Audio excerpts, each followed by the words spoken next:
watching the footsteps that we take. Many soon will follow in the choices that we make. So let us then be faithful to be what we should be, and be a good example that they can clearly see. Be an example of the believers in words and in conduct. Be steadfast in love, in faith and purity of life. For those behind us, let us stand within the gap and make a difference in our lives. Be an example to follow Christ. Let us then be watching the weary day by day, looking to encourage and to lead them in the way, to run the race with patience. On Jesus fix their eyes and challenge them with excellence, that they might win the prize. Be an example of the believers in words and in conduct. Be steadfast in love, in faith and purity of life. For those behind us, let us stand within the gap and make a difference in our lives. Be an example to follow Christ.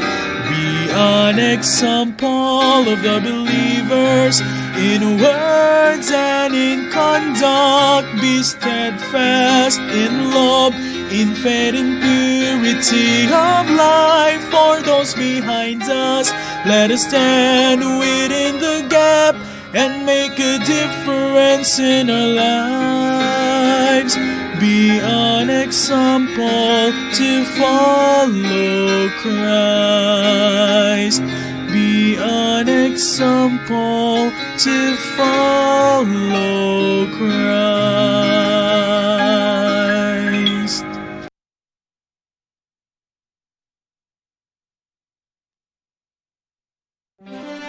And now, live from the Christian Bible Baptist Church studio, your favorite noontime show, The Baptist Lunch, hosted by Pastor Gil Lorena.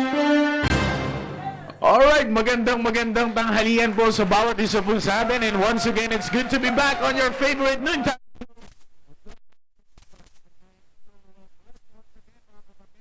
Na tayo po muli ay nagkasama-sama at mukhang na-excite tayo. Alright, again, magandang hapon po sa bawat isa po sa atin, and welcome to another episode of the Baptist Lunch Young People episode. And this is our Wednesday program, and this is our show, Team Focus, Team Preparation. So all you have to do, brethren, is just to share the link and tag the name of your friends, so that we can be a blessing to many sa hapon po na ito. And magandang hapon po sa inyo po lahat. I am Brother John Mark, your very own, mga kapatid. And this is the Baptist Lunch under the ministry of Christian Bible Baptist Church. At ako po ay nagpapasalamat na every Wednesday ay meron po tayong ganitong klaseng pagkakataon. Ano po, na tayo po ay magkaroon ng pagkakataon na makapakinig ng prinsipyo mula po sa salita ng Diyos. And it is always a blessing. Tatandaan niyo yan, young people. It is always a blessing na lagi kayong makakapakinig ng prinsipyo mula sa salita ng Diyos. Kaya magandang hapon po sa bawat isa po sa atin, dyan po sa North, South, East, and West corner. At hindi ko na isa-isahin yung area kasi marami, 21 yun. Ay, 21 yun. Nagre-request yung mga area leader dito, sila na lang daw yung isa shoutout. Alright, and of course, ay magandang hapon Southeast family. Shoutout sa inyo lahat. And East family, at Southwest family, and Central family.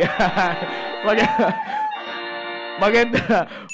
Di rin kami bias dito, mga kapatid.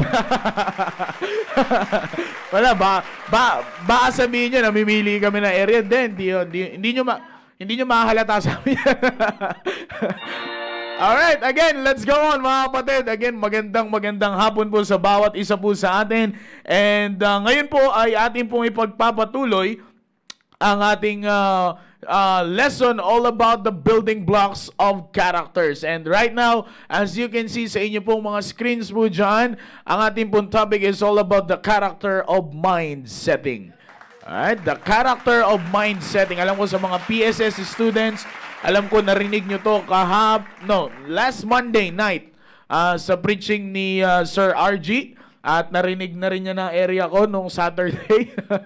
At actually, meron po kami netong program every Saturday sa aming area na Mindset in Times of Crisis. Pero ako po'y naniniwala that this lesson will be a great blessing sa ating mga kabataan. But before we go on sa ating pong programa po ngayong hapon na ito, I just want to greet yung ating pong missionary sa Paniki, Tarlac, si Preacher Michael James Leonard Dumenden. Ang bihira. Kompleto. Sir, gusto ko po kayong batiin ng happy birthday. Alright? Happy birthday sa inyo, Sir Mike. And ako'y nagpapasalamat sa Panginoon dahil naging area leader ko po ito si Kuya Mike sa South Family. Yeah. Nagsama-sama po kami sa area sa South noon na kami I think that was 2016 to 2017, I think 2015, 2016, mga ganun taon po nagsama kami nito. Lahat kami, puro kami anak ng pastor. Kaya ayun, walang kinalabasan. walang maganda kinalabasan. Ako, si Kuya Mike, si Jude, si Jinggoy, si Matthew, Laurena, yung pinsan ko po anak ni Pastor Ed, at si Ian, si Ian Olmilio. So, puro kami anak ng pastor. Kaya, yun, biyaya ng Panginoon. Alright. Well, anyway, Sir Mike, happy birthday, sir, and praying for you always. And patuloy natin isama sa ating panalangin yung ating pong mission po dyan sa Paniki, Tarlac. Okay? Sige po, tayo po ay magtutuloy-tuloy. Young people, I hope that you are all ready. Kasabay ng inyong masarap na pananghalian. Physical, ay sasabayan natin yan ng masarap na pananghalian spiritual. Alright? So, again, welcome po sa ating pong programang The Baptist Lunch Young People Episode. Okay, so ating pong pinag-aaralan, mga kapatid, is all about the building blocks of characters. Again, this is an important part ng ating buhay, is yung tayo po ay magtayo ng blocks of characters sa ating buhay. Bakit po? Because this will serve as our protection.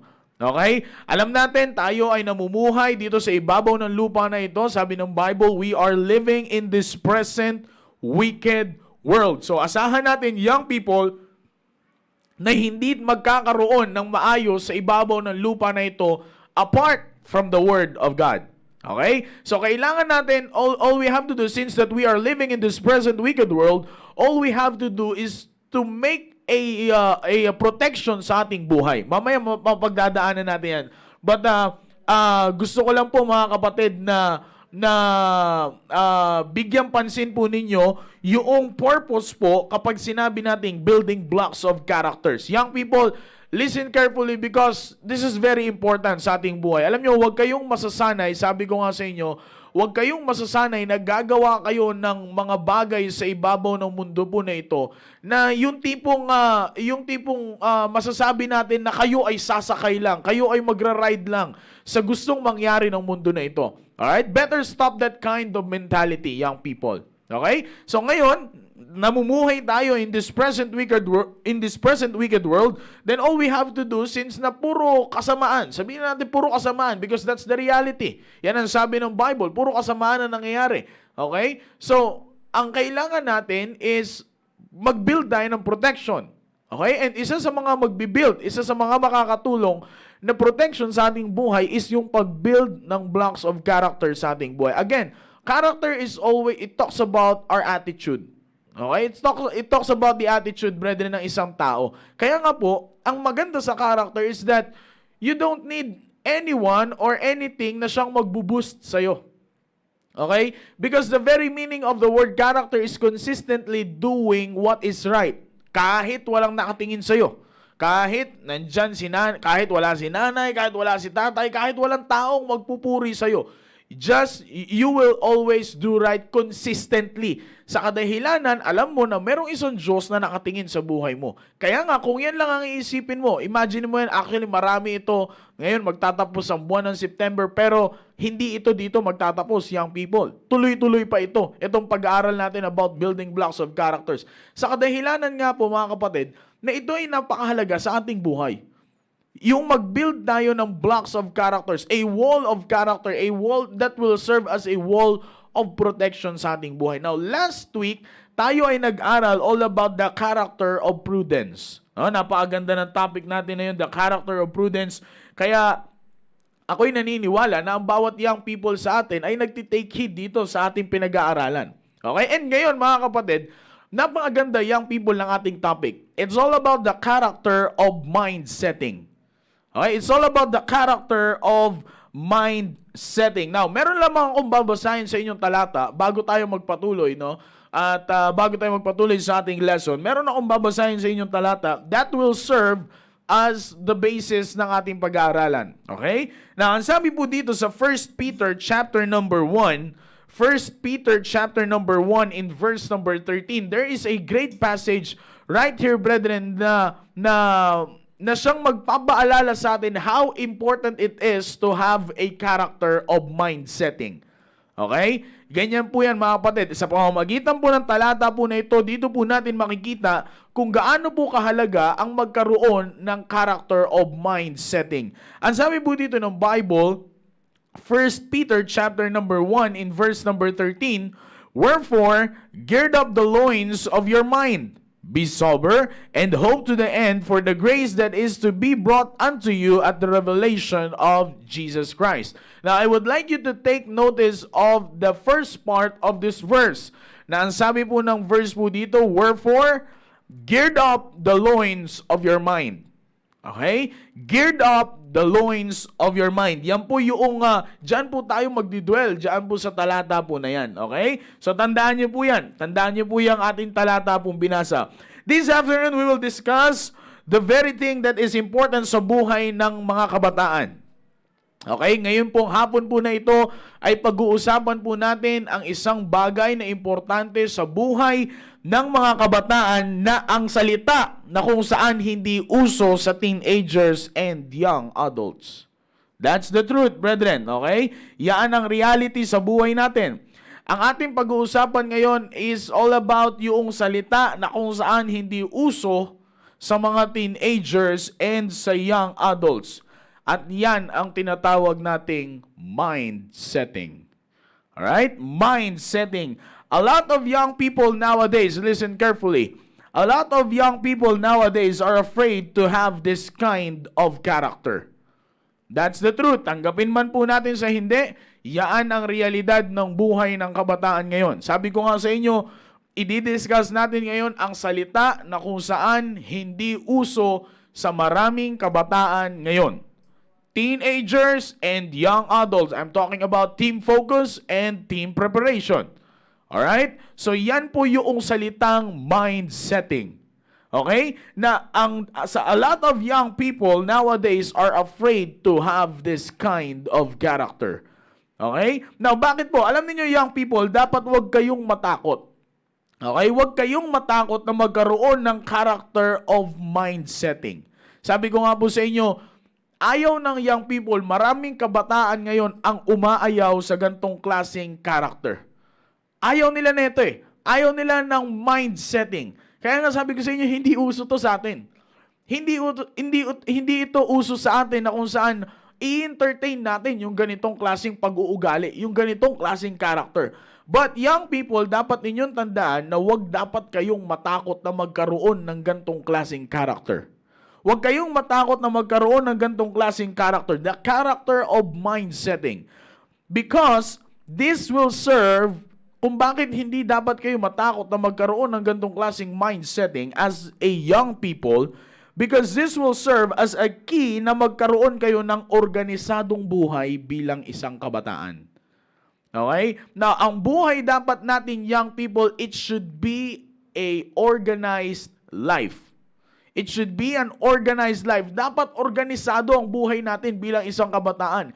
And isa sa mga magiging susi para tayo ay magkaroon ng organisadong buhay is to have the character of mind setting.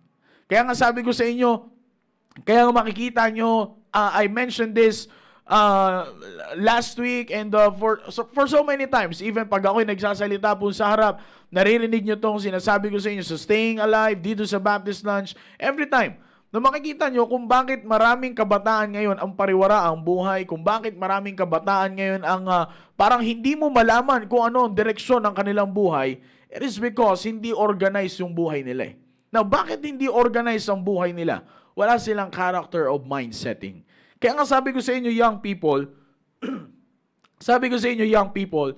this kind of character will serve as a key for you to have an organized life. Now, kung ikaw rin naman ay mag-i-enjoy na lang din, gusto mo lang din naman mag-enjoy na sa buhay mo, para ma-enjoy mo ang buhay mo, gawin mo organisado ang buhay mo. Diba? Katulad sa isang kwarto, gusto mo magpahinga ng maayos.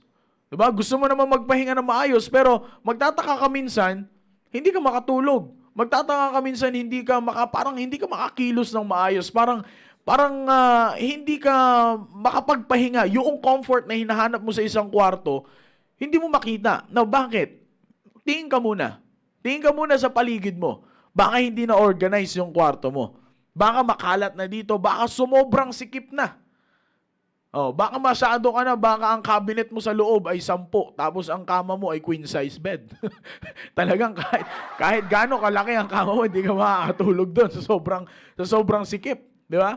Kaya nga, tingnan mo muna. Now, after nyan, i-organize mo, tingnan mo, makukuha mo yung comfort na gusto mo. Now, ilipat natin yan sa ating buhay bilang isang kabataan. For us to have an organized life, anong kailangan mong gawin? You have to eliminate something in your life. And in order for you to eliminate something in your life, you've got to have the character of mind setting. Okay? Now, tingnan niyo po. Sabi ko nga po sa inyo, the character of mind setting will serve as a key for us to have an organized life. Young people, let me say this to you straightly. Wala nang gaganda sa buhay na organisado. Okay? Sabi ko nga sa inyo kung bakit minsan parang hindi nyo malaman kung sa ano ang direksyon ng buhay ko, saan ako pupunta, ano ang aking tinatahak. Okay? Ano ang aking tinatahak? Parang hindi ko malaman kung anong direksyon ng buhay ko eh. Well, yan ang nagpapahayag na hindi organisado ang buhay mo. Now, for you to have a life that is an organized life, then, listen carefully to this lesson. The character of mind setting. Now, what is mind setting? When we say mind setting, brethren, it talks about, it is a mental attitude or inclination. Okay? It talks about the mental attitude or inclination. Ibig sabihin yung leaning mo. Saan ka maglilin? Saan kang side? Okay? Anong side ang maglilin ka? Okay? It talks about the mental attitude. Now, listen carefully, young people. Having a character of mind setting will tell you, young people, kung saan panig ka ng buhay mo. Okay? Mamaya, babalikan natin yan. Mamaya. Pag sinabi nating mind setting, it is a mental attitude or inclination. Now, pag sinabi nating inclination, it talks about leaning, yung pagpanig mo. Kaya nga, sabi ko sa inyo, the question is, young people, having this kind of character, the character of mind setting, this will tell you kung saang panig ang buhay mo. Okay? Anong panig ng buhay mo? Now, young people, ito ang dapat ninyong tandaan. Kung pinag-uusapan natin ang inclination, kung pinag-uusapan natin yung mental state, okay, yung mental attitude mo, okay? Kasi yan ang magdidikta sa iyo eh. Kung ano, 'di ba? Kaya nga minsan lumalabas kung anong meron tayong kasabihan na kung ano ang nasa isip mo, yun ang isa sa puso mo, at kung ano yung nasa puso mo, yun ang ilalabas ng bibig mo. 'Di ba? Meron tayong mga ganyang kasabihan. Bakit po? Kasi dito lahat eh. Dito lahat nagpa-process sa ating isipan. Kaya nga kung wala ka ng mind setting at malabo na ang pag-process diyan sa isip mo. Okay, wala kang hindi maayos ang iyong mental attitude, hindi mo alam kung saan ka maglilin. Then therefore, ang lahat ng lalabas ngayon sa iyong buhay, wala na, labo-labo na rin. Bakit? Labo-labo na yung isip mo eh. Wala ka ng mind setting, wala ka ng character of mind setting. Ngayon, para magkaroon ka na, again, what is the character of mind setting? It is a mental attitude or inclination. It talks about yung pagpanig mo. Kaya nga sabi ko sa inyo, the question is, sa pamamagitan nito, malalaman mo yung katanungan na saang panig ka ng buhay mo. Akalain mo tanungin ka ng gano'n. Akalain mo tanungin ka ng gano'n. Ano? Ikaw yung may hawak ng buhay mo mismo eh. What I mean is that, ikaw ang nakakaalam ng buhay mo. Ikaw nakakaalam ng mga ginagawa mo. And then sasabihin ka, saang panig ka sa buhay mo? Okay? Anong panig? Saan ka papanig sa buhay mo? Di ba? Tatanungin ka ng ganyan, parang di ba? Parang ironic na yung katanungan. But that's the truth, brethren. Maraming kabataan ngayon ang hindi alam kung saan sila papanig sa kanilang buhay. Kaya nga, para malaman mo yan, young people, iwanan na natin yung mentality na whatever will be, will be. Okay? Yan, young people, ang dapat ninyong tandaan. Iwanan nyo na yung ganyang klaseng mentalidad. Iwanan nyo na yung ganyang klaseng mentality na whatever will be, will be. To tell you the truth, young people, ilang mga kabataan ang pinahamak ng ganitong klaseng mentalidad. Okay? Ulitin ko. Leave the kind of mentality. Iwanan nyo na. Alis na kayo dyan sa ganyang mentality. Na alin yung mentality na yun? Whatever will be, will be. Kung ano lang ang pwede, sige, yan na yan. Okay? Whatever will be, will be. Bahala na. Pero to tell you the truth, young people, marami ng kabataan ang pinahamak ng gantong klaseng mentalidad. Marami na, young people. And take note, young people, hindi lang to nag-iisa. Alam niyo ba, may kapatid to? May kapatid tong may kapatid tong whatever will be, will be. Okay, hindi to nag-iisa. Ito yung tinatawag na pwede na yan syndrome. Alam niyo sa buhay natin bilang mga kabataan, etong dalawa ang makikita mo. The kind of mentality na whatever will be, and the kind of mentality na pwede na yan, syndrome. Yan dalawa na yan, young people, ang dalawang klaseng mentalidad na makikita mo sa buhay ng kabataan ngayon. Kaya nga sabi ko nga sa inyo, young people, kung bakit maraming kabataan na napapahamak ngayon, because of lack of mind setting. Lack of character of mind setting. Wala silang, hindi maayos yung kanilang mental attitude. Yung paglin nila, hindi nila alam kung saan sila maglilin. Okay? Now, mind setting, the word mind setting comes from the word mindset. Na pag sinabi nating mindset, it is a fixed state of mind. Kaya nga, sabi ko sa inyo, meron silang ganitong klaseng mentality na whatever will be, at makikita nyo sa kanila yung pwede na yan syndrome sa kadahilanan hindi fix. Kaya nga, dito makikita nyo na ang ibig sabihin pa ng word na mind setting, it talks about the inclination, yung paglin mo, yung pagpanig mo. Saan ka panig? Kaya nga sabi ko sa inyo, the question is, saan ka panig sa buhay mo? Diba? Saan ka panig sa buhay mo? Kaya nga, sabi ko, young people, iwanan nyo na. Iwanan nyo na yung ganitong klaseng mentality na whatever will be. At sabi ko nga sa inyo, yung kapatid neto, na? Yung kapatid neto na pwede na yan syndrome. And take note, young people, these twin brothers are hunting the minds of every young people today. Etong dalawang klaseng mentality na to, ang target nito ay hindi yung mga tatay. Pwedeng maging biktima yung mga tatay, pwedeng maging biktima yung mga nanay, but the very target of this kind of mentality is the minds of the young people. Okay? Yaan ang target netong dalawang magkapatid na to. Etong dalawang kambal na to.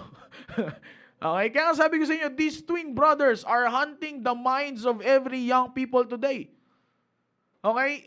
Ang paborito nito Ang paborito nito ay yung mga kaisipan, yung mind, yung mga utak, yung mga mentality ng mga kabataan. Kasi alam nyo kung bakit? Alam nyo kung bakit, young people? Sa mga tatay, pwede pa silang, kasi may i-consider na sila. May i-consider na silang pamilya, may i-consider na silang mga anak. Kaya nalalabanan nila ito.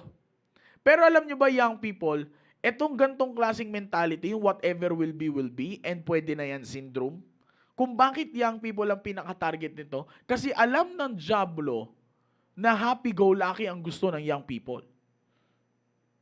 Okay? Alam ng Diablo na ang gusto ng mga kabataan ngayon is okay lang.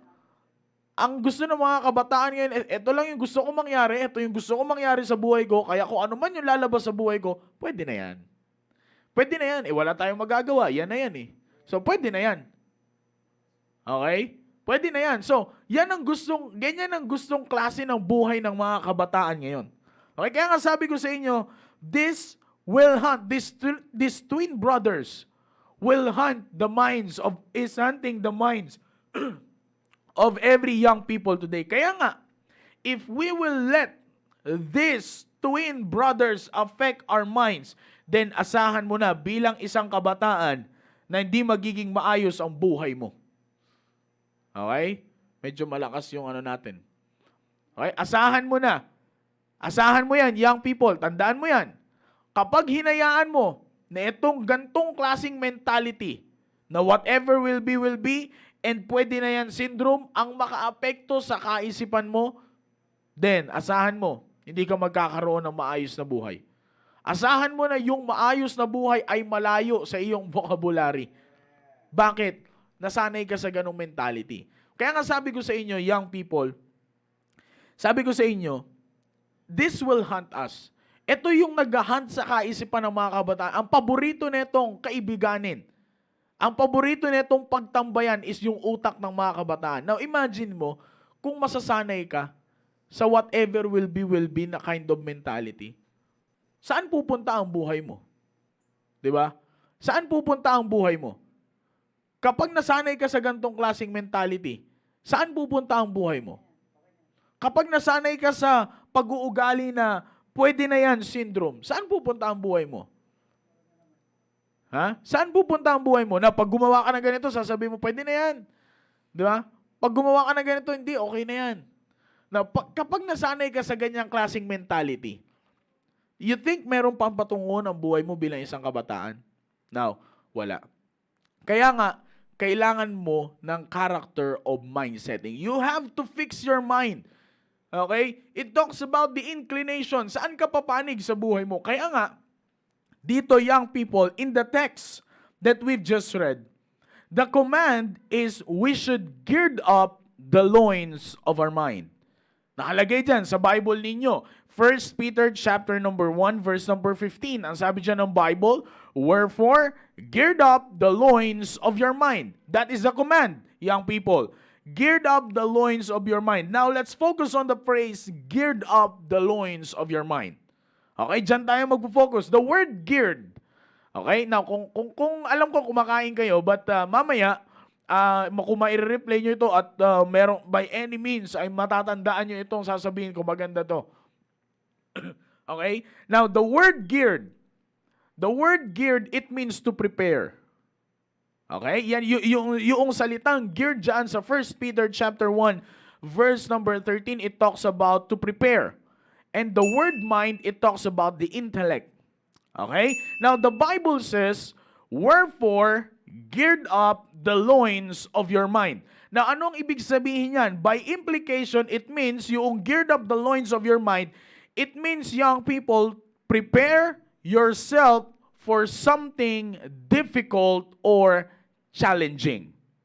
Okay? So, yan ang ibig sabihin yan, young people.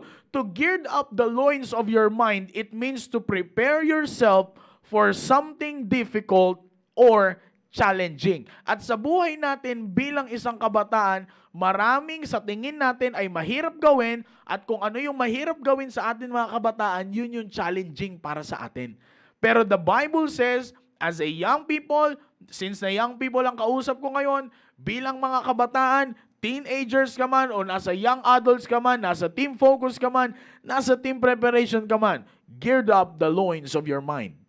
Okay? Prepare yourself. Sabi nga, the word geared, it means to prepare. Okay? Yan ang ibig sabihin yan. And the word mind, it means the intellect. Okay? Na sabi dyan, by implication, ang gird up the loins of your mind, is to prepare yourself for something difficult or challenging. Now, put this in your mind, young people. Whether you like it or not, okay? Put this in your mind, young people. Whether you like it or not, the devil will go after you. Ayaw nyo man tanggapin sa hindi, pero ang diablo will go after you. He will do his very best to take you out. Gagawin niya ang lahat ng mga bagay para ikaw ay makuha. Okay? And you have to be aware that the devil will use the system of the world to control you and to destroy you. Ulitin natin. Whether you like it or not, young people, makinig. Team focus, team preparation. Whether you like it or not, the devil will go after you. Okay? And he will do his very best to destroy you. To take you out, young people. Kaya nga, ang gagamitin niya, para maging aware ka, you have to be aware that the devil will use the system of this world to control you and to destroy you. Kaya nga, kung hindi ka magpi-prepare, kung hindi mo ihahanda ang iyong kaisipan, kung hindi ka mag-geared up, if you will not geared up the loins of your mind, young people, makukuha ka ng diablo. Kung wala kang character, in order for you to geared up, in order for you to prepare your mind, you've got to have the character of mind setting, young people. Ito na yan. Ito na yung klase ng mind setting na tinuturo natin ngayon. Ito na yung klase ng mind setting na tinuturo ng salita ng Diyos. Ang alin yun? You have to prepare. You have to prepare yourself sa kadahilanan sa buhay mo. There will come a time na yan ay magiging mahirap sa iyo at there will come a time na yan ay magiging challenging sa iyo. Kaya nga, the difficult time is that yung malaman mo that whether you like it or not, the devil will go after you. That is the very hard time in your life, young people. That is the hardest part of your life.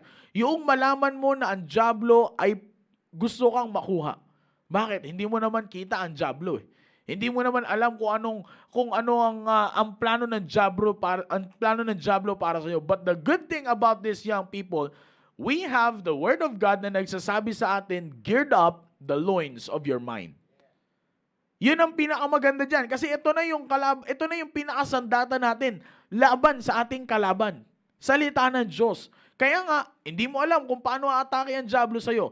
But the good thing is merong salita ng Diyos na nagsasabi sa iyo, geared up the loins of your mind. Geared up, young people. Prepare. I-prepare mo yan. Prepare yourself for something difficult or challenging. Kaya nga, young people, sabi ko nga sa inyo, you have to be aware. You have to be aware that that the devil will use the system of this world. You have to be aware that the devil will use the system of this world, number one, to control you. Para makontrol ka ng diablo, ang ipapasok niya sa iyong kaisipan is yung sistema ng mundo. And not just only to control you, but after the devil will control you using the system of this world, the devil also will use the system of this world to destroy you. Kaya nga, young people, isipin mo, kung wala kang character of mind setting, ang gagamitin mo is yung mentality na whatever will be, wala na. Sira na ang buhay mo. Sira na ang buhay mo. Bakit? Ang ipapasok sa'yo ng diablo is yung sistema ng mundo na ito. Na pag pinasok sa'yo ng diablo ang sistema ng mundo na ito, anong gagawin mo? Kung hindi ka naka-prepare, kung hindi ka naka-geared up, di ba? Kung hindi ka naka-geared up, ngayon, anong gagawin mo? Magra-ride ka na lang. That is why you have to gear up the loins of your mind. You have to prepare, young people. You have to prepare yourself for something difficult and challenging. Ayan na yun eh. Yan na yung challenging sa buhay mo. Yan na yung mahirap sa buhay mo, yung aatakihin ka ng diablo na hindi mo alam. Kaya nga, ang kailangan, kasi alam nyo, ganito yan, young people eh. Kung bakit nasabi ko sa inyo na yung atake ng diablo ay may tendency na hindi mo malalaman kung paano atake. Kasi magra-ride siya sa system ng mundo na ito. And the system of this world is his tactics. Yan na yung kanyang pamamaraan eh. Yan na yung kanyang pamamaraan para masira ang buhay mo. Yung sistema ng mundo na ito. That is why, kung hindi ka preparado, anong gagawin mo? O, di ba? Kahit saang anggulo, kahit sa military point of view, di ba? Ang pinakamahirap is yung ambush. Kapag inambush na sila ng kalaban na kung saan hindi sila preparado, ubos sila lahat. Di ba? Imagine, yan ang tactics ng Diablo. The devil will always, nandun siya sa tactics na ambush, nandun siya sa style na ambush, na laging surprise attack ang gusto ng Diablo. Bakit? Alam niya na kung kailan ka hindi aware, doon kanya atakihin. Pero kung a-apply mo itong ating pinag-aaralan, the character of mind setting. Now, anong klaseng mind setting? Geared up. Anong klaseng mind setting ang ating pinag-aaralan ngayon? Geared up the loins of your mind. Prepare. Prepare yourself. Meron challenging sa buhay mo. Okay? Alam niyo po mga kapatid, prepare yourself. Alam niyo kung bakit mahalaga, young people, na i-prepare natin ang ating sarili? Sa kadahilanan, ang nakasalalay dito, prepare yourself kasi buhay ang nakasalalay dito. Buhay mo, young people, hindi buhay ng katabi mo, hindi buhay ng nasa harap mo, kundi buhay mo mismo. Hindi buhay ng kaibigan mo, buhay mo mismo ang nakasalalay dito. Kaya nga kung hindi ka magpiprepare bilang isang kabataan at hahayaan mo, okay? Hahayaan mo na ang sistema ng mundo na ito ang mangunguna. Now, what is the system of this world? The works of the flesh. Now, kung hahayaan mo na works of the flesh ang manguna sa buhay mo at hindi mo ipiprepare, then wala na. Sorry to say this, pero ang buhay mo ay sira na. I'm not judging you, sir. Grabe ka naman manghula. No, that is the word of God. Kaya nga ang command sa atin is to prepare. Ang command sa atin is to geared up. Geared up the loins of our mind. Okay? Exercise. No, lagi mong itatak sa iyong kaisipan na aatake lagi ang Diablo. Na kung bakit mahalaga ito, kasi buhay mo ang nakasalalay dito. Kapag hindi mo ito kinonsider sa buhay mo, kapag hindi mo kinonsider itong ganitong klaseng mentality, sira ang buhay mo. Now, sabi ko nga sa inyo last week, sinong young people ang magtataas ng kamay na ang pangarap niya sa kanyang buhay ay masira lang? Nakakita ka na ba ng 5 years old, 4 years old, 3 years old, 6, ganyan? Yung mga batang maliliit. Nakakita ka na ba na kapag tinanong mo sila, paglaki mo, anong gusto mong maging? Anong sasagot sa'yo? May sumagot na ba sa'yo na, ako po, paglaki ko, gusto ko masira buhay ko eh. Di ba? Wala naman sasagot na ganyan eh. Lahat tayo ay gusto maging maayos ang buhay. Kaso, ang problema, ayaw ng Diablo. Ayaw ng Diablo bilang isang kabataan, yung magte-testify ka, naku, young people, yan ang pinakadelikadong part eh. Yung magdi-declare ka na gusto mong ayusin ang buhay mo, diyan na. The armies of the devil will go after you na. Asahan mo na yan. Kaliwat kanan na ang atake sa'yo. Hindi lang kaliwat kanan. Pati sa harap, pati sa likod, aatakihin ka niyan. Bakit? Nag-declare ka eh. Yan ang pinakaayaw ng Diablo. Yung mag-declare ka. Now, once you declare na gusto mong maging maayos ang buhay mo, itong makakatulong sa'yo. Character of mind setting. Bakit? Sa pamamagitan nito, young people, malalaman mo that the devil will go after you. Ngayon, alam mo na, challenging na yan. Ayan na yung pinaka-challenge. Sabi ng Bible, prepare. Geared up. Prepare your mind. Geared up the loins of your mind. Prepare yourself for something difficult or challenging. Prepare yourself kasi buhay mo nakasalalay dito. Alam ng Diablo kung paano niya tayo makukuha eh. Alam niyo ba yun, young people? Alam ng Diablo kung paano niya tayo makuha bilang isang kabataan. Kaya nga, maybe as you go on with your life, may mag-come up dyan na challenging para sa'yo. Yun talagang susubukan ka. Na pag alam nyo, ang Bible kapag nagsabing that time is a challenging time, hindi yan yung basta maliit lang na challenge eh. Hindi yan yung basta parang challenge lang ng kaibigan mo. Hindi yan yung challenge na siya yung gagawa ng testimony mo at sasabihin mo sa chapel hour. hindi yan yung ganong klase na challenge. O, naalala niya, ngayon lang siya tumawa. Hindi yan yung ganong klaseng challenge, young people. Maaring as you go on sa buhay mo, Maring may mag-come up dyan na challenging para sa'yo. But, if you are prepared, that thing will be a piece of bread para sa'yo. Okay? Kaya nga sabi ko sa inyo, challenging part is that yung susubukan ka ng dyablo. Sige nga, nag-declare ka ha. Nag-declare ka na ikaw ay mag-aayos ng buhay. Sige, bibigyan kita ng tubig.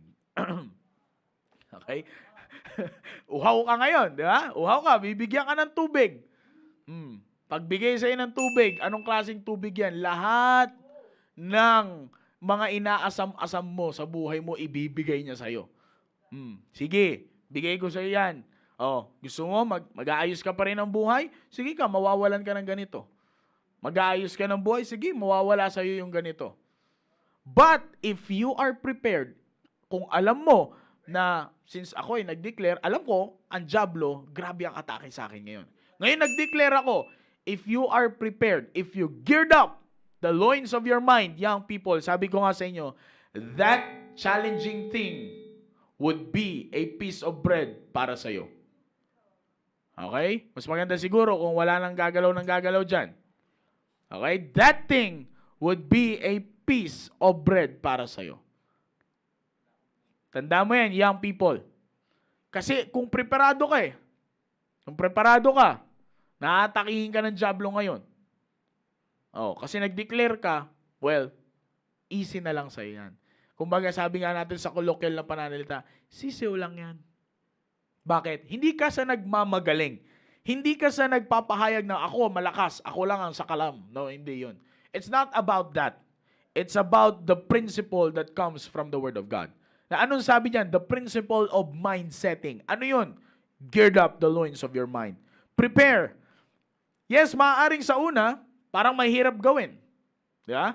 Parang mahirap labanan ang sistema ng mundo.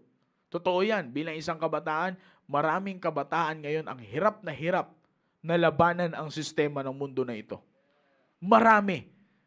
Kaya nga ito yung pinag-aaralan natin eh. In order for you to fight the system of the world, kaya ang kailangan mo is to build the blocks of characters that will serve as your protection.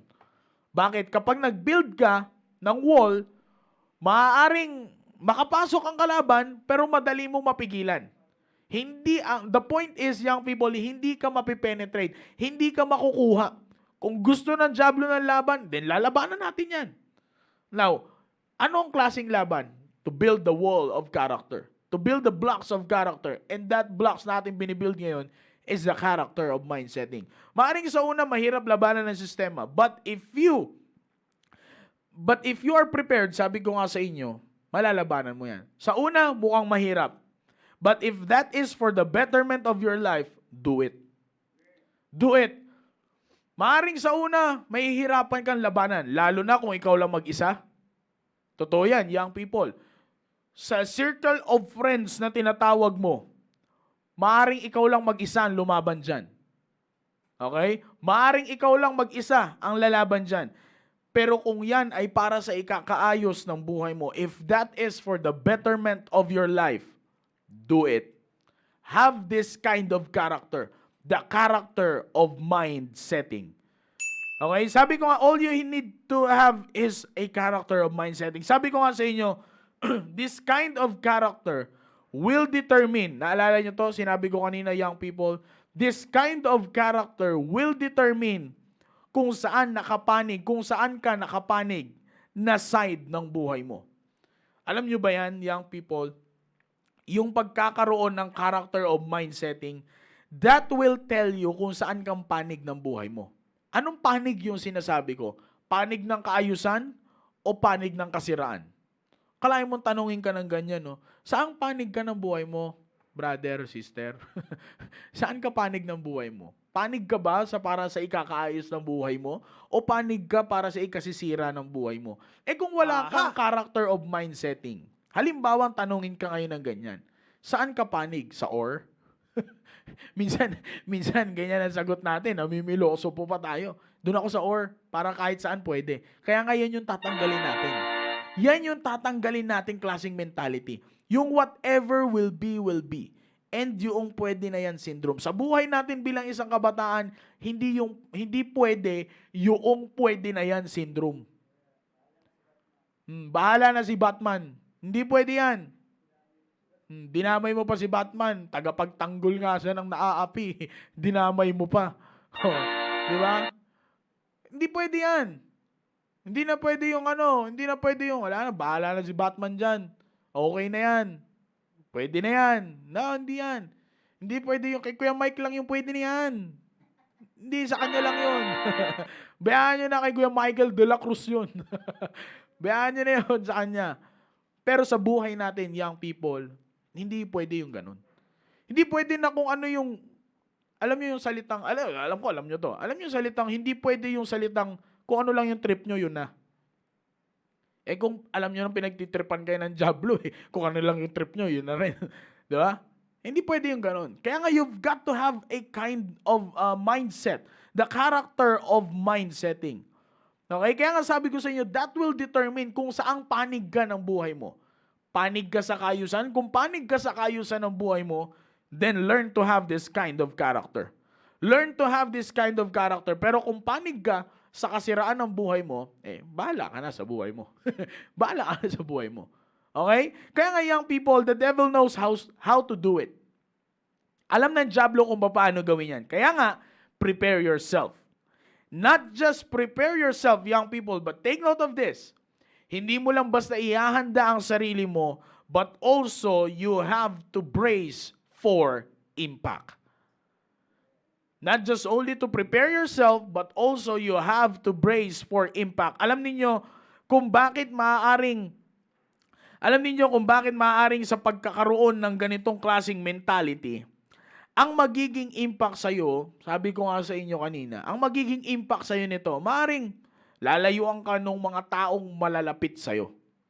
Kasi magkakaroon ka ng ibang klaseng mentality. Imagine mo, sa 10 kayong magkakaibigan, ikaw hihiwalay mag-isa.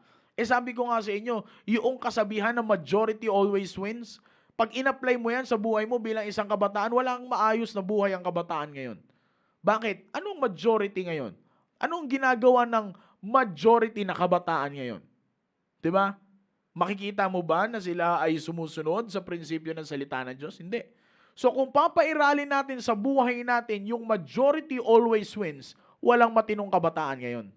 But if you will step out from them at sasabihin mo sa sarili mo na ako ay magkakaroon ng character of mind setting, and that kind of character of mind setting is I will prepare myself na challenging para sa'yo.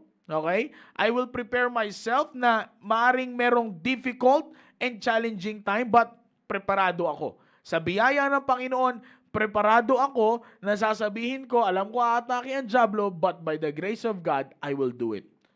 Okay? I will do it, young people. Kaya nga sabi ko sa inyo, maaring ang maging impact sa iyo ay layuan ka ng mga taong malalapit sa iyo. But young people, it doesn't matter. It doesn't matter. Because what matters most is yung maihanda mo ang sarili mo sa atake ng Diablo sa buhay mo. That's what matters most, young people. Walang masamang magbiruan. Pero wag mong sosobrahan yung biro mo. Kasi pag sinobrahan mo yung biro mo, baka magtiwala ka na sa sarili mong kakayanan eh. At kapag nagtiwala ka na sa sarili mong kakayanan, dun ngayon naatake ang Diablo sa'yo.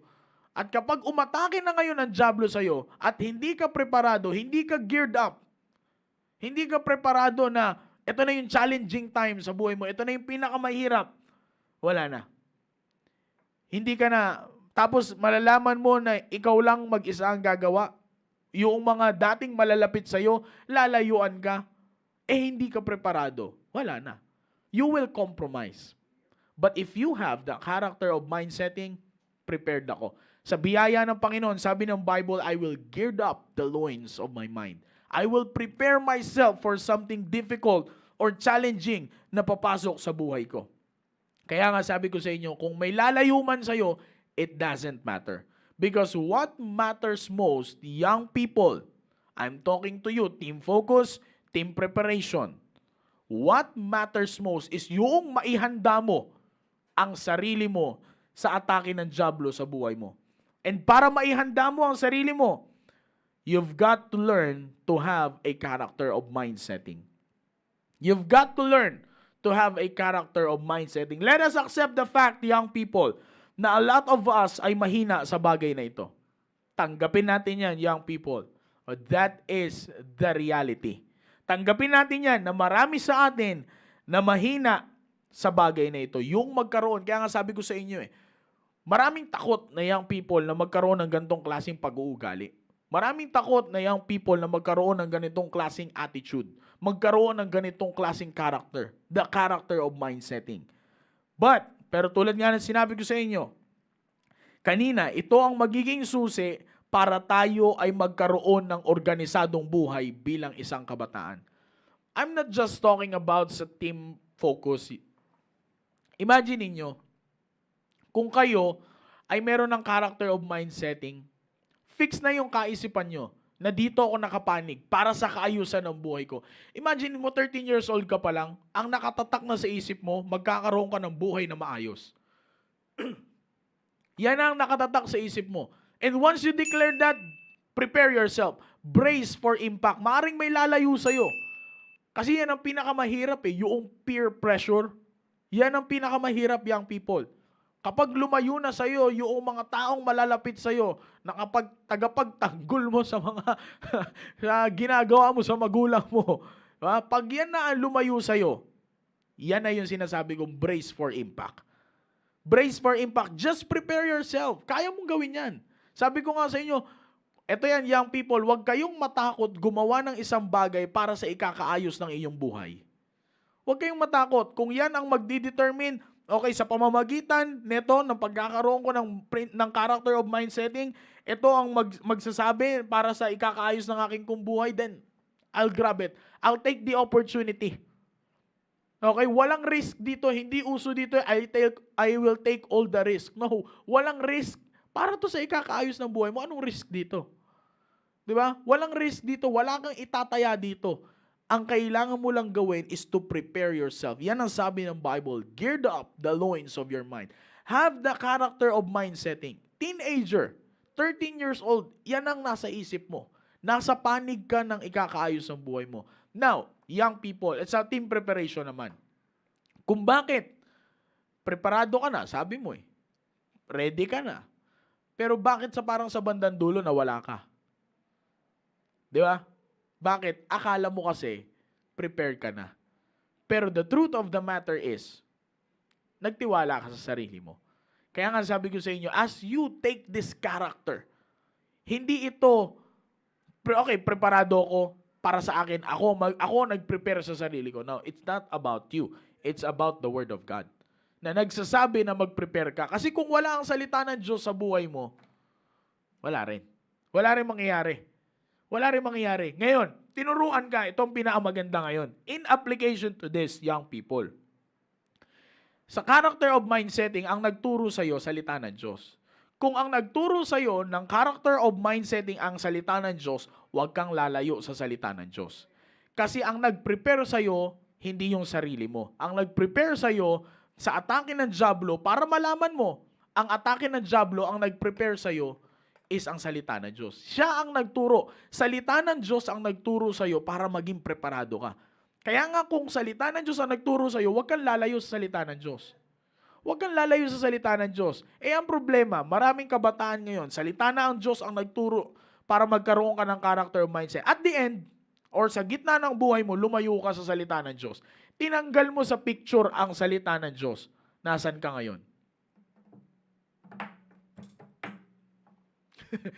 Diba? Nasaan ka ngayon? Tinanggal mo Ito yung nagturo sa'yo. Dito mo malalaman that you have to prepare yourself. Kasi nag-declare ka Nag-declare ka na aayusin mo ang buhay mo. Paano mo ngayon malalaman na atake ang dyablo? Ito ang salita ng Diyos. Nung nilapag mo at in-entertain mo ang salita ng Diyos sa buhay mo, which is the right thing to do. Noong sinabi mo na sa salita ko ng Diyos makikinig, ito ang salita ng Diyos, tinuruan ka ngayon na magkaroon ng character of mind setting. And that character of mind setting is to prepare yourself because the devil will attack you. That's why gird up the loins of your mind. Okay, ito ngayon, na-apply mo sa buhay mo. Naturuan ka ngayon mag-prepare. Kita mo yan, teenager, by the grace of God, naging maayos ang buhay mo. Pumasok ka ngayon sa team preparation. Biyaya ng Panginoon, nandito ka na ngayon sa studio, di ba? Preparado ka na ngayon. Okay na, eto na ngayon. Eto na ngayon. Tinuruan ka ng salita ng Diyos para maging preparado. Ang problema, tinanggal mo yung salita ng Diyos sa buhay mo. Aha!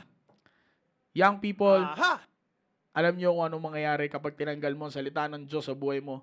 Sira. Sira ang buhay mo. Kaya nga, alam niyo, young people, itong tatandaan ninyo. Hindi re-respetuhin ng dyablo edad mo. Sa dyablo, walang bata-bata, walang mata-matanda. Basta gusto niyang sirain ang buhay mo. It doesn't matter kung nasa team focus ka or nasa team preparation ka. Basta ang plano ng dyablo, sirain ang buhay mo. Kaya nga, if you will not geared up, if you will not have the character of mind setting, sayang ang buhay mo, young people. Sabi ko nga sa inyo, precious. Precious ang buhay natin sa harap ng Diyos, young people. Tandaan mo yan. Bakit precious? Kasi tayo yung next generation. Kaya nga, lahat ay gagawin ng dyablo para pigilan yan. Imagine mo, young people, ikaw ang next generation. So ngayon pa lang magkaroon ka na ng mind setting. I will prepare myself because someday, I will start a family na tuturuan ko rin na magkaroon ng mind setting. Di ba? Para sa mga team preparation, kung ganyan ang goal mo sa buhay mo, hindi lang, sabi nga nila Sir Antonio dyan hindi lang yung kaya ako sumali sa team preparation kasi matanda na ako, kailangan ko na mag-asawa. No, hindi yun yung point Ang point doon, you will start a family someday. Kung ngayon pa lang, wala ka ng mind setting na pwedeng atakihin ka ng dyablo at pwedeng atakihin ng dyablo someday yung itatayo mong pamilya. Anong klaseng pamilya itatayo mo? Anong maituturo mo? Kaya nga, ngayong Wednesday, sama-sama tayo kasi isang lesson ang magbi-build up sa atin. Isang lesson ang mag-mold sa atin bilang para tayo ay maging maayos na kabataan. And that is the character of mind setting. Kaya nga, team focus, geared up the loins of your mind. Team preparation, geared up the loins of your mind. Kaya nga sabi ko, young people, tandaan yan. Put that always in your mind. Kailangan mo i-prepare ang sarili mo. Mind setting. The mental attitude. Okay? It talks about the mental attitude or inclination. Now, sabi ng Bible, geared up the loins of your mind. Prepare yourself for something difficult or challenging. The character of mind setting. Ako po'y naniniwala na sa hapon po na ito,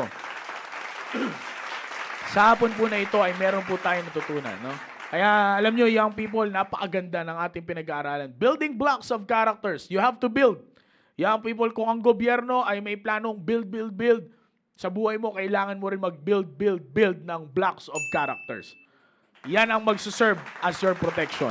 Yan ang magsuserve para hindi makapenetrate ang dyablo sa buhay mo. Alright? So I hope na sa ating pong lesson ngayon, the character of mind setting, ay meron po tayong natutunan. And prayerfully, ako po ay naging pagpapala. Sabi ko nga sa inyo, walang excuse sa ating lesson. Kung meron mang una, asahan nyo, ako na yun. Kung meron mang unang tatamaan, ako na yun. Okay? Kaya nga po, young people, lahat tayo dito subject ng salita ng Diyos. Hindi ko mo ikaw yung nagsasalita, ikaw yung nasa harap. No, it doesn't matter. Basta salita ng Diyos ang pinag-uusapan, lahat tayo ay subject nito. Okay? Lahat tayo, pare-parehas tayo, na at sabay-sabay tayo, by the grace of God, young people, sabay-sabay nating i-apply kung ano po yung natututunan natin sa salita ng Diyos. Alright? Because yan lang ang susi para sa ating ikakaayos ng ating buhay. Alright? So ako ba'y naniniwala, again, na meron kayong natutunan sa hapon po na ito. Alright? So again, ay hindi tayo magtatapos. Ang programa po nating The Baptist Lunch ay hindi po magtatapos nang hindi po tayo nagbibigay pugay para po sa ating mga frontliners. Kaya po para po sa aming mga frontliners, lagi po kayong kasama sa aming panalangin at lagi po namin kayo ini-include at binibeg sa Diyos na kayo ay bigyan lagi ng sapat na kalakasan physically. Alam niyo, dito sa ating church, marami tayong frontliners dito. Some of them are doctors, nurses, and mga sundalo, mga traffic enforcer, di ba? Marami tayong mga kapatiran po dito na nasa frontline. And especially yung ating mga spiritual frontliners. Yan ang dapat natin isama lagi natin yan sa panalangin. Kaya, in behalf of Christian Bible Baptist Church, ito po ang aming saludo para po sa inyo.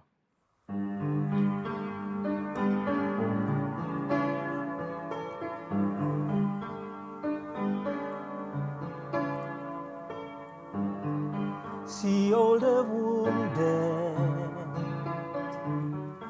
hear all the desperate cries for help, pleading for shelter and for peace.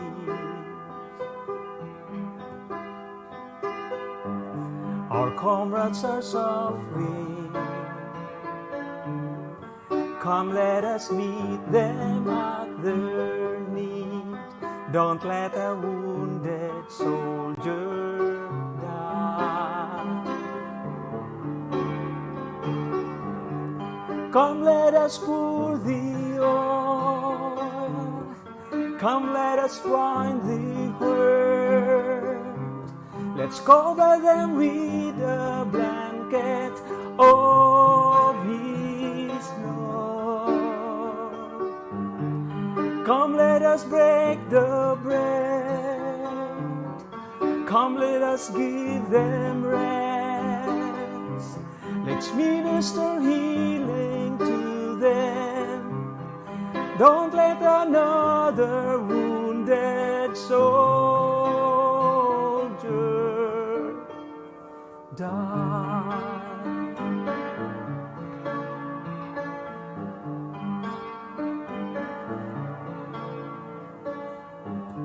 Obeying their orders, they fought on the front lines for our King, capturing the enemy's stronghold. Weakened from battle, Satan crept in to steal their lives. Don't let a wounded soldier die. Come let us pull the oil, come let us bind the hurt. Let's cover them with a blanket of His love. Alright, maraming salamat po sa lahat po na nagsubaybay sa ating pong programa. Magkita-kita po tayo mamaya at 5:30 in the afternoon sa ating pong pananambahan, and let us all be a part of our service. Let's invite more first-time visitors via Google Meet, Facebook Live, and of course dito po sa Actual. And magkita-kita po tayo mamaya 5:30. Let us all be a part and let us all be blessed. Again, in behalf of our pastor, Pastor Gil Laurena, as the producer of the show, of the Baptist Lunch, maraming salamat po, and to all the Baptist Lunch staff, lahat po kami ay bumabati po sa inyo ng isang magandang hapon. Enjoy your day. Have a blessed day ahead. God bless you all. Thank you and bye-bye.